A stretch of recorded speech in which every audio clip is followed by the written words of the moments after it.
ಬರಲಿ, ಅದು ಬಕ್ರೀದ್ ಇರಲಿ, ರಂಜಾನ್ ಇರಲಿ, ದೀಪಾವಳಿ ಇರಲಿ, ದಸರೆ ಇರಲಿ, ಯಾವುದೇ ಹಬ್ಬ ಆಚರಣೆಗಳು ಬಂದರೂ ಸಹ ಇವೆಲ್ಲ ಹಬ್ಬ ಆಚರಣೆಗಳು ಎದಕ್ಕೆ ಬರ್ತಾವೆ ಹೇಳ್ರಿ? ಸಮಾಜದಲ್ಲಿ ಒಂದು ಬ್ರದರ್ಹುಡ್, ನಾವೆಲ್ಲರೂ ಅಣ್ಣ ತಮ್ಮದಿರ ಥರ ಇರಬೇಕು. ಇವತ್ತು ಜಾತಿಯಿಂದ ರಿಲಿಜನಿಂದ ನಾವು ಬೇರೆ ಬೇರೆ ಆಗಿರ್ಬೋದು, ಬಟ್ ಸಮಾಜದಲ್ಲಿ ನಾವೆಲ್ಲರೂ ಅಣ್ಣ ತಮ್ಮದಿರ ಥರ ಇರಬೇಕಂತ ಹೇಳ್ಬಿಟ್ಟು ಇವೆಲ್ಲ ನಾವು ಆಚರಣೆಗಳು ಮಾಡ್ಕೊಂಡು ಬರ್ತೀವಿ. ನಿಮ್ಮ ಈದ್ ಹಬ್ಬದ ದಿನ ನಮಗೆ ಮುಸ್ಲಿಂ ಬಾಂಧವರು ಹಿಂದೂವ್ರು ಕರೀತಾರೆ, ಹಿಂದೂರು ದಸರಾ ದೀಪಾವಳಿ ಬೇರೆ ಫೆಸ್ಟಿವಲ್ಗೆ ಮುಸ್ಲಿಮ್ನವ್ರಿಗೆ ಕರೆದು ಊಟ ಮಾಡಿಸ್ತಾರೆ, ಇದೆಲ್ಲ ನಡೀತಾ ಇರ್ತದೆ. ಸೊ ಬೇಸಿಕಲಿ ನಮ್ಮ ಈ ಒಂದು ನಾಡು ಏನು ಶರಣರ ನಾಡು, ಸೂಫಿ ಸಂತರ ನಾಡು ಅಂತ ಹೇಳಿ ನಮ್ಮದು ಭಾಳ ವಿಶ್ವವಿಖ್ಯಾತಿ ಇದೆ. ಇಲ್ಲಿ ಬಸವ ಕಲ್ಯಾಣದಲ್ಲಿ ಅಣ್ಣ ಬಸವಣ್ಣವರು ನಡೆದಾಡುವಂಥ ಒಂದು ಇದು ಇದೆ. ಇಲ್ಲಿ ಸೂಫಿ ಸಂತರಾದಂಥ ಕಾಜೆ ಬಂಧನವಾಸ ಸಹ ಓಡಾಡಿರುವಂಥ ನಾಡಿದೆ. ಇಲ್ಲಿ ಯಾವತ್ತೂ ಸಹ ನಾವು ಅಣ್ಣ ತಮ್ಮಿಂದರ ಭಾವನೆಯನ್ನು ನಾವು ಬಿಟ್ಟು ನಾವು ನಡೆದಿಲ್ಲ. ಯಾವತ್ತೂ ಒಂದು ಸಣ್ಣ ಪುಟ್ಟ ಇನ್ಸಿಡೆಂಟ್ ಆಗಿರ್ಬೋದು, ಬಟ್ ಅದನ್ನು ಇಲ್ಲೇ ನಾವು ಅದನ್ನು ಮ್ಯಾನೇಜ್ ಮಾಡಿದ್ದೀವಿ. ಈ ಹಿಂದೆ ನಮ್ಮ ಜೊತೆ ನಾವು ಇಲ್ಲಿ ಕೆಲಸ ಮಾಡಿದಾಗ ಏನು ಒಂದು ಕ್ಷುಲ್ಲಕ ಕಾರಣಕ್ಕೆ ಒಂದು ಫೇಸ್ಬುಕ್ಕಲ್ಲಿ ಯಾರೋ ಒಬ್ಬರು ಅಪ್ಲೋಡ್ ಮಾಡಿ ಸಲುವಾಗಿ ಅಖಾಡದಲ್ಲಿ ಭಾಳಷ್ಟು ಜನ ಸೇರಿದ್ರು. ಅವಾಗ ತಾವೆಲ್ಲರೂ ಇದ್ರಿ. ಅವಾಗ ಎಷ್ಟೋ ಒಂದು ಕೈ ಮೀರುವಂಥ ಇದು ಇತ್ತು. ಆವಾಗ ನಾವು ಪೊಲೀಸ್ ಇಲಾಖೆ ವತಿಯಿಂದ ಇಮಿಡಿಯೇಟಾಗಿ ಏನು ಆ್ಯಕ್ಷನ್ ತೊಗೊಂಡು ನಿಮಗೆಲ್ಲರಿಗೂ ಸಹ ಸಮಾಧಾನ ಮಾಡಿ ನಾವೆಲ್ಲ ಮಾಡಿ ಏನು ಕಾನೂನು ಪ್ರಕಾರ ಏನದ ನಾವು ಕ್ರಮ ತೊಗೊಂಡ್ವಿ. ಅದಾದಮೇಲಿಂದ ಇಲ್ಲಿವರೆಗೂ ಅಂಥವು ಯಾವ ಆಗ್ತಾಯಿಲ್ಲ. ಏನಾಗ್ತಾಯಿದೆ ಇವತ್ತಿನ ದಿನ ಅಂತಂದರೆ, ಯುವಕರು, ವಿಶೇಷವಾಗಿ ಯುವಕರು ಮೊಬೈಲ್ ಯೂಸ್ ಮಾಡೋರು, ಸೋಷಿಯಲ್ ಮೀಡಿಯಾ ಪ್ಲ್ಯಾಟ್ಫಾರ್ಮಲ್ಲಿರೋರು, ಇವತ್ತೆಲ್ಲ ಗೊತ್ತಿದೆ. ಇವತ್ತು ಹೊಸದಾಗಿ ಒಂದು ಕಾಕ್ರೋಚ್ ಪಾರ್ಟಿ ಅಂತ ಉಟ್ಕೊಂಡಿದೆ.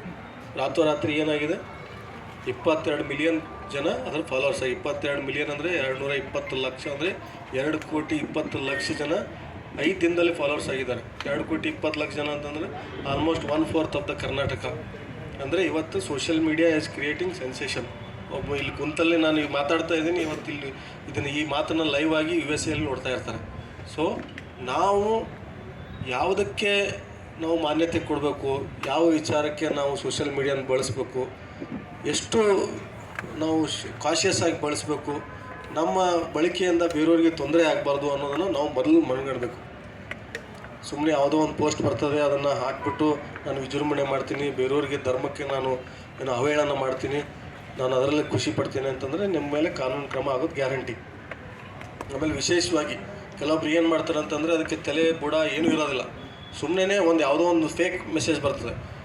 ನಾನು ಹೇಳ್ತಾ ಇದ್ದೀನಿ ನಿಮಗೆ, 60 to 70% ಆಫ್ ಸೋಷಿಯಲ್ ಮೀಡ್ಯಾದಲ್ಲಿ ಬರುವಂಥದ್ದು ಎಲ್ಲ ಬೇಸ್ಲೆಸ್. ಯಾವುದಕ್ಕೂ ಒಂದು ಇದು ಇರಲ್ಲ, ಅದಕ್ಕೆ ಡಾಟಾ ಒಂದು ಇದು ಇರಲ್ಲ, ಒಂದು ಹಿಂದ್ಗಡೆ ಒಂದು ಅಥೆಂಟಿಸಿಟಿ ಇರಲ್ಲ. ಅದಕ್ಕೆ ಸುಮ್ಮನೆ ರೂಮರ್ಸ್, ವದಂತಿಗಳ ಹರಡಿಸೋದು ಭಾಳ ಜನ ಕಲ್ತಿದ್ದಾರೆ. ಈಗಂತೂ AI ಬಂದಿದೆ, ಆರ್ಟಿಫಿಷಿಯಲ್ ಇಂಟೆಲಿಜೆನ್ಸ್. ಯಾರ್ದೋ ಜೊತೆ ಫೋಟೋ ಯಾರ್ದೋ ಹಚ್ಚಿಬಿಡೋದು. ಜಫರ್ ಜೊತೆ ಫೋಟೋ, ಇನ್ನೊಬ್ರು ಫೋಟೋ ತೊಗೊಂಡು ಜಫರ್ ಜೊತೆ ನಿಂತ ಕೈ ಹಾಕಿ ಇವ್ರು ನೋಡ್ರಿ ಇಬ್ಬರು ಜೊತೆ ದೋಸ್ತರಾಗ್ಯಾರ ಅಂತೇಳಿ ಯಾರಿಗೂ ಹೋಗಿ ತೋರಿಸ್ಬಿಡೋದು. ಮುಗೀತಲ್ಲಿ ಗಲಾಟೆ ಶುರು. ಸೊ AI ಜಮಾನದಲ್ಲಿ ನಾವು ಭಾಳ ಕಾನ್ಷಿಯಸ್ ಆಗಿರ್ಬೇಕಾಗ್ತದೆ. ಅಂದರೆ ಯಾವುದು ಮಾರ್ಫ್ಡ್ ಪಿಕ್ಚರ್ ಇದೆಯೋ, ಯಾವುದು ಕರೆಕ್ಟ್ ಇದೆಯೋ ಅದನ್ನು ತಿಳ್ಕೊಬೇಕು ನಾವು. ವಿಶೇಷವಾಗಿ ನಾನು ಈ ಬಕ್ರೀದ್ ಟೈಮಲ್ಲಿ ಯಾಕೆ ಹೇಳ್ತಾ ಇದ್ದೀನಿ ಅಂತಂದರೆ, ಎಲ್ಲ ಉತ್ತರ ಪ್ರದೇಶದಲ್ಲಿ ಹಾಕಿರೋದನ್ನು ಇಲ್ಲಿ ನಮ್ಮವರು ಶೇರ್ ಮಾಡಿಬಿಡೋದು. ಹುಮ್ನಾಬಾದಲ್ಲಿ 25 ಗೋವುಗಳನ್ನ ಹಿಡಿದಿದ್ದಾರಂತೆ, ಇಲ್ಲಿ IB ಕ್ರಾಸಲ್ಲಿ ಬರ್ರಿ ಎಲ್ಲರೂ ಹೋಗೋಣ ಅಂತ. ಅಲ್ವ ನೋಡೋದು, ಅಲ್ಲಿ ಏನೂ ಇರೋದೇ ಇಲ್ಲ.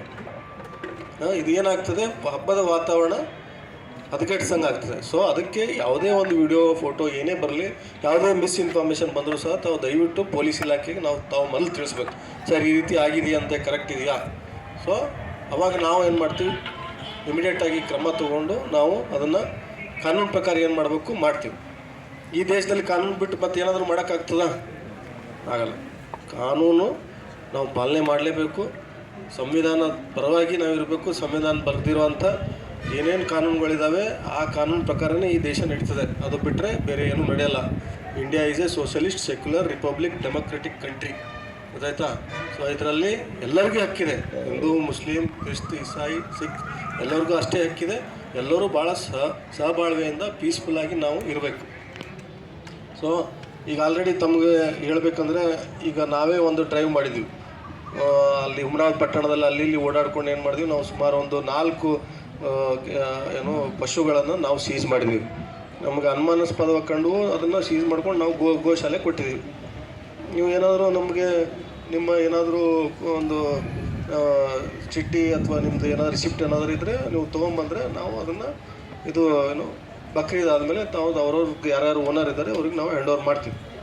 ಸೊ ಅದು ಯಾಕೆ ಹೇಳ್ತಾ ಇದ್ದೀನಪ್ಪ ಅಂದರೆ ತಾತ್ಪರ್ಯ ಏನಂತಂದರೆ ತಾವು ಕೆಲವೊಬ್ಬರು ಹೋಗಿ ಅದನ್ನು ಗಾಡಿಗಳನ್ನ ಹಿಡಿದು ತಾವೇ ನ್ಯೂಸನ್ಸ್ ಕ್ರಿಯೇಟ್ ಮಾಡಿ ಸೋಷಿಯಲ್ ಮೀಡಿಯಾದ ಬಿಡೋದಕ್ಕಿಂತ ನಾವು ಪೊಲೀಸರಿಗೆ ಹೇಳಿದ್ರೆ ನಾವು ಅದನ್ನು ಕ್ರಮ ನಾವು ತೊಗೋತೀವಿ. ಮತ್ತು ದಯವಿಟ್ಟು ಎಲ್ಲರಿಗೂ ಸಹ ಕ್ಲೀನಿನೆಸ್ ಬಗ್ಗೆ ಈಗ ಆಲ್ರೆಡಿ ಜಮೀಲ್ ಅವ್ರು ಹೇಳಿದ್ರು ಏನಪ್ಪ ಅಂತಂದರೆ